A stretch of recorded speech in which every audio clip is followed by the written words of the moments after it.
कम मेहनत में भी अच्छा रैंक आ सकता है। पर strategy NEET JEE UPSC exam में बहुत इंपॉर्टेंट है। यही चैप्टर्स हैं जो बीएससी नर्सिंग और एमबीबीएस में डिफरेंस पैदा करते हैं। इन चैप्टर के रियल इंप्लीमेंटेशन को समझ पाएंगे। अपने बेसिक्स पे बिल्डिंग बनाने के लिए पहली शर्त ईंटें नहीं है, शर्त है कि आप बेसिक की प्लानिंग करें। इसमें चैप्टर की पूरी खिचड़ी बना देते हैं कि बायोलॉजी पढ़ना और डॉक्टर बनना एक, फिजिक्स पढ़ना, केमिस्ट्री पढ़ना और एमबीबीएस करना सिनोनिम्स है। जूलॉजी और बॉटनी पढ़ना नर्सिंग करने के सिनोनिम है। ये चीज रट लेना दिमाग में ना। आसान आसान चैप्टर्स 20% से 80% मार्क कैसा, तो उसकी बात हम लोग कर रहे हैं। हमसे चैप्टर्स वहां पर टाइप रेट में बहुत आगे। मैंने 2 जगह ऐसे चैप्टर्स लिए हैं जिनमें एफर्ट लगाना पड़ेगा बट आउटपुट बहुत गजब का है। This is a way to get inspired. तो मेरा गोल ये है ना कि बच्चा वापस रीस्टार्ट करे, बिकॉज डिरेल हो जाओगे, बहुत बार ट्रैक से भटक जाओगे। Restart again, keep playing, that is very important aspect of life.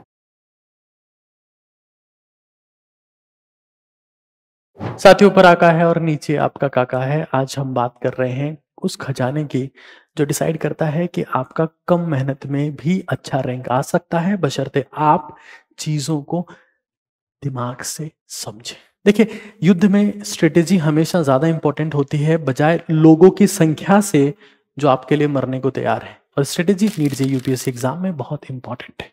आज मैं बात कर रहा हूं ऐसे चैप्टर्स की जो बहुत हाई वेटेज वाले टॉपिक्स हैं।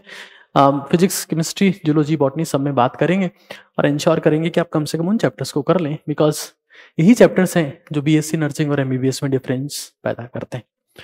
बात करते हैं फिजिक्स की। तो फिजिक्स में कौन से चैप्टर्स ऐसे हैं जिनमें आता है हीट एंड थर्मोडायनेमिक्स, इसमें आता है kinematics and work power energy. Heat and thermodynamics completely formula based. Work power energy और काइनेमेटिक्स सिर्फ वहीं तक नहीं है, आगे के कई चैप्टर्स में भी काम आता है, आपको बहुत अच्छे से पता है।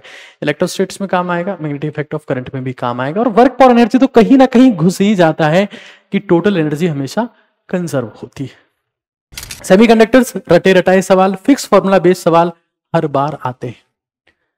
मॉडर्न फिजिक्स वही बात है, फिक्स फॉर्मूला बेस्ड क्वेश्चन हर बार आते हैं और आते ही हैं। और electrostatics one of the my favourite and most important chapter, जो इंटीग्रेट करता है कहीं ना कहीं ग्रेविटेशन को भी और बाकी सारी चीजों को भी। लेकिन इन सारे चैप्टर्स से भी इंपॉर्टेंट एक चैप्टर है और उसका नाम है basic maths and vectors.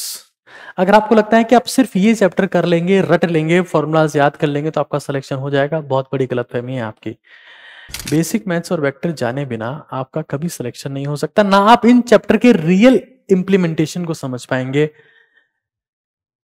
Basic maths and vectors का एजे सर का लेक्चर यूट्यूब के ऊपर भी है और हमने बिल्कुल dedicatedly separately build your basics के नाम से नीट का जे पर एक सेक्शन बना दिया है ऐसे बच्चों के लिए जो अपने बेसिक्स में स्ट्रगल कर रहे हैं, फिजिक्स में भी, केमिस्ट्री में भी, बायो में भी।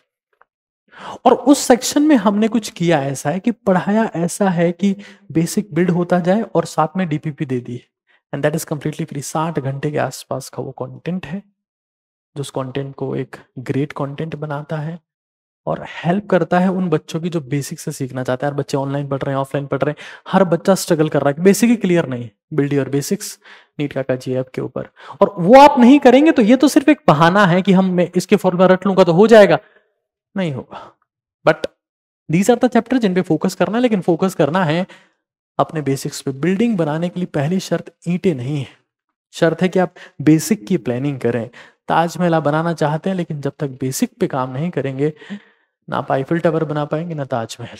बिहार में हर दिन एक पुल गिर जाता है, फीता काटने से पहले पुल का कट जाता है। रीजन क्या है? बेसिक्स पे काम नहीं है, फाउंडेशन पे काम नहीं। बिल्ड योर बेसिक्स नीट का जी ऐप डाउनलोड करें फ्री में, आपके लिए, सिर्फ आपके लिए। साथियों, बात करते हैं केमिस्ट्री के बारे में कि कौन से चैप्टर्स बहुत इंपॉर्टेंट है, उनके बिना बात नहीं बनेगी केमिस्ट्री में। तो केमिस्ट्री में भाई हमारे पास में सबसे पहले आता है मोल कॉन्सेप्ट। बहुत सारे टीचर्स मैंने यूट्यूब पर देखे हैं, बहुत सारे टीचर्स को ऑफलाइन क्लासेस में पढ़ाते हुए देखा है। वो स्टार्ट करते हैं मोल कॉन्सेप्ट और लास्ट में चैप्टर की पूरी खिचड़ी बना देते हैं। बच्चे को डे 1 समझ में आता है, डे 2 समझ में आता है, फिर लगता है कि भाई क्या ही चल रहा है ये। 12 दिन तक चैप्टर खिंच जाता है और 2 सवाल भी बच्चे प्रॉपरली नहीं कर पाते हैं। 1 स्लाइड केमिस्ट्री, 1 स्लाइड के नाम से पूरा पोर्शन है, 1 स्लाइड के नाम से मेरे लेक्चर्स हैं। 1 स्लाइड केमिस्ट्री मोल कॉन्सेप्ट जाके पढ़ो, आपको फील होगा कि यार ये होता है मोल कॉन्सेप्ट। चैप्टर का नाम यहां क्यों लिया है? क्योंकि फिजिकल केमिस्ट्री का कोर है ये, इसके बिना आप कोई सा भी चैप्टर नहीं समझ पाएंगे, मेरा प्रॉमिस आपको। और आपको गलतफहमी है कि आप सिर्फ ये रट लेंगे कि 6.023 × 10⁻23 बहुत बड़ी मात खाने वाले हैं दोस्त आप। तो इस चैप्टर को करना है वन स्लाइड केमिस्ट्री। आपको दिख रहा होगा प्रॉपर फॉर्मेट में कि कौन सा लेक्चर है। फिजिकल केमिस्ट्री के जितने लेक्चर है उसका वन स्लाइड लिख के चैप्टर का नाम लिख के बाय एबी के सर लिखें, आप ये फील करेंगे कि यहाँ चमका है, कुछ डिफरेंट पढ़ा है हमने। केमिकल बॉन्डिंग 4 से 5 सवाल एग्जाम में आते ही आते हैं, इसके से आप बच नहीं सकते। इनऑर्गेनिक वेब सीरीज जो मैंने बहुत तहजीब से और बड़ी शालीनता शांति के साथ में पढ़ाया है, मजा आएगा, महसूस कर पाएंगे inorganic chemistry. Inorganic web series बहुत डिटेल्ड फॉर्मेट में पढ़ाया है और इस चैप्टर से सिग्निफिकेंट सवाल आता है। ये पढ़ने के बाद ही आप जीओसी समझ पाएंगे जो ऑर्गेनिक का बेस है। कई बार बच्चों को लगता है कि सर एक एक चैप्टर का आप बता रहे हो, कोई ऐसा कोर्स बता दो जहां सब कुछ चल रहा हो और हम अभी से बैच ज्वाइन कर लें तो मामला बन जाए, क्योंकि हमारा हर जगह बैकलॉग हो चुका है, मोटिवेशन खत्म हो गया है, पढ़ने का मन नहीं कर रहा है। तो भाई नीट प्रैक्टिस पावर एक बैच है जहां पर फिजिक्स में 25 सवाल लाइव लेक्चर में विद की कॉन्सेप्ट्स, बायोलॉजी में 45 क्वेश्चंस विद की कॉन्सेप्ट्स, केमिस्ट्री में 30 क्वेश्चंस विद की कॉन्सेप्ट, वन स्लाइड में पूरा चैप्टर, और उसके बाद इतने ही क्वेश्चन की डीपीपी यानी तकरीबन 6000 सवाल हम इसमें करवाने वाले हैं। जस्ट स्टार्ट हुआ है बैच और फरवरी के फर्स्ट वीक में इसका कोर्स खत्म हो जाएगा। बट फिलहाल यहां जीओसी की बात कर रहे थे। जीओसी कहां से करें? देखिए मेरा जीओसी का पूरा एक गन शॉट है, आप वहां से कर सकते हैं, लेकिन फिर लगता है कि नहीं सर ऑर्गेनिक का पूरा ही कुछ बता दो जहां से पूरी ऑर्गेनिक ही निपटाते। तो भाई हजारों बच्चों ने वहां से निपटाई और सिलेक्शन पाया। ऑर्गेनिक गन शॉट 40 घंटे का है, एक्सट्रीम बेसिक से एडवांस पर ले जाने वाला काम है। आप जाएंगे मजे आएंगे। वहां मैंने हाइड्रोकार्बन भी निपटा दिया है, लेकिन हाइड्रोकार्बन का भी ध्यान रखना, जितना जीओसी का सवाल आता है उतना हाइड्रोकार्बन का आता है। दोनों पोर्शन इंटरकनेक्टेड है और सिग्निफिकेंट क्वेश्चन एग्जाम में यहां से आते हैं। फिर आता है कोऑर्डिनेशन कंपाउंड, इनऑर्गेनिक केमिस्ट्री का बादशाह है ये। केमिकल बॉन्डिंग से जब सवाल कम आते हैं तो उससे ज्यादा आते हैं। इवन फिर भी नीट में 3 से 4 सवाल इस चैप्टर के आते ही आते हैं, आप लोगों को ध्यान रखना है। This is very important one. ये कुछ चैप्टर्स हैं जिनको पढ़े बिना आप केमिस्ट्री की कल्पना नहीं कर सकते, और करेंगे तो बहुत खतरनाक मात खाएंगे, ये मैं आपको इंश्योर कर सकता हूं। अब इस वीडियो में आगे चलते हैं और हम जानते हैं जूलॉजी के बारे में, जो हर एक नीट एस्पिरेंट की पसंद है। अफसोस की बात यह है कि सिर्फ जूलॉजी पढ़ने वाले बच्चे एट द एंड नर्सिंग कर रहे होते हैं, कुछ और कोर्स में इनरोल हो जाते हैं। उनको लगता है कि बायोलॉजी पढ़ना और डॉक्टर बनना एक ही बात है, जबकि ऐसा नहीं है। फिजिक्स पढ़ना, केमिस्ट्री पढ़ना और एमबीबीएस करना सिनोनिम्स है।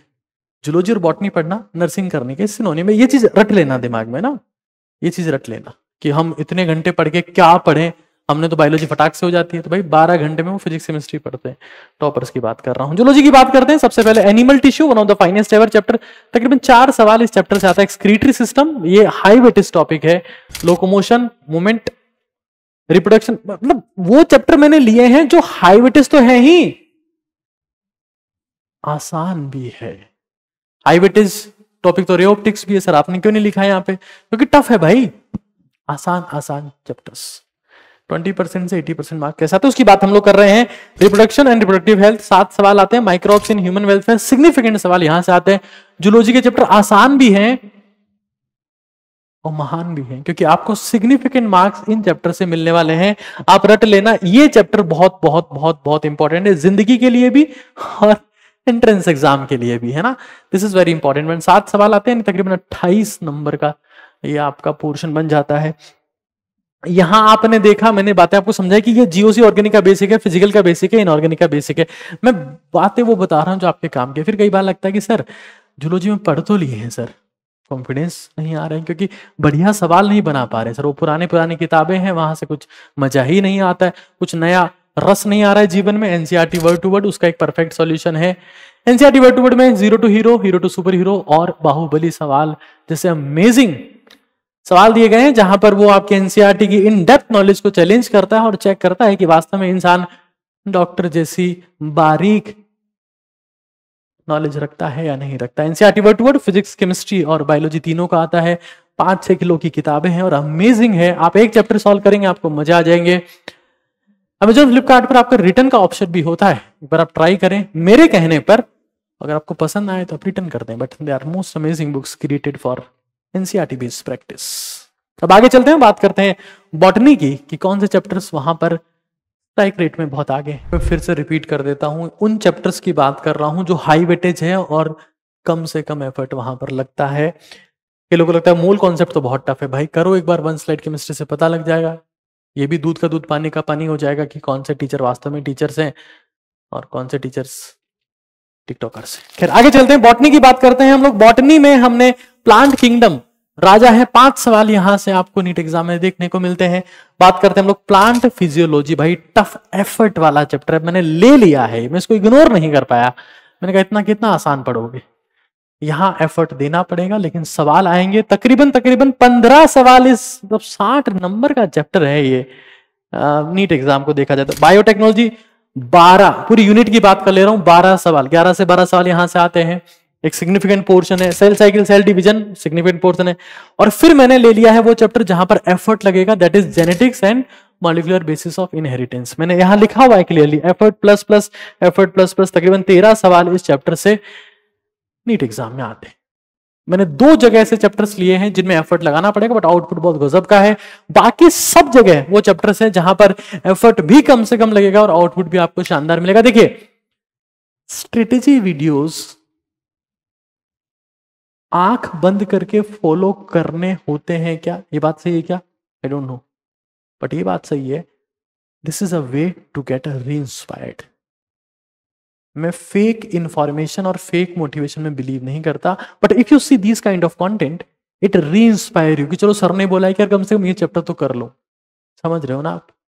आई myself got selection in 2011 और उसके बाद हजारों बच्चे का मैंने सिलेक्शन कराया सामने बैठा के। तो मेरा गोल ये है ना कि बच्चा वापस रीस्टार्ट करे, because that is the most important thing that you can do during the preparation. उससे इंपॉर्टेंट चीज कुछ नहीं है। रीस्टार्ट, जिंदगी में भी ये होगा, बहुत बार डिरेल हो जाओगे, बहुत बार ट्रैक से भटक जाओगे, restart again, keep playing, that is very important aspect of life. So I wish you all the best and I wish that आप सभी इन चैप्टर्स को इंप्लीमेंट करें और बेहतर करें। नीट काकाजी से build your basics app download जरूर से कर लें। और लग रहा है कि भाई कहीं ऐसा बैच ज्वाइन करवा दे, अभी से पढ़ें और फरवरी तक कोर्स हो जाए। नीट प्रैक्टिस बहुत शानदार है, टॉप क्लास टीचर्स पढ़ा रहे हैं, मैं पढ़ा रहा हूँ, मित्तल सर पढ़ा रहे हैं, एजे सर पढ़ा रहे हैं, ओझा सर पढ़ा रहे हैं, सब एक से एक, प्रिंस सर पढ़ा रहे हैं, सबसे एक से एक लोग पढ़ा रहे हैं। NCERT word to word. भाई एक और चीज के बारे में बताना चाहूंगा यहाँ पर, जिसका नाम है एनसीईआरटी फील। भाई ये क्या चीज है? तो कई बार हम एनसीईआरटी को पढ़ते हैं लेकिन लगता है कि याद होगी, फिर क्वेश्चन आता तो लगता है याद नहीं हो पाए। एनसीईआरटी फील क्या है? Feel NCERT, feel NCERT and fulfil your dreams. इसमें हमने एनसीईआरटी के उन कीवर्ड्स को हटा दिया है जहां से सवाल आता है, जो आप भूल सकते हैं और वो आपको भरने हैं। यानी कि डेस्क वर्क है, वर्क बुक है एनसीईआरटी बेस, जो आपको एनसीईआरटी को रटवा देती है। पिछले साल हजारों बच्चों ने इसका इस्तेमाल किया है। इस बार बच्चों को इसके बारे में पता नहीं चल पा रहा, वापस अपडेट कर रहा हूं इस वीडियो के माध्यम से। This is one of the finest one two remember NCERT for ever. ऊपर आका है और नीचे आपका काका है। धन्यवाद।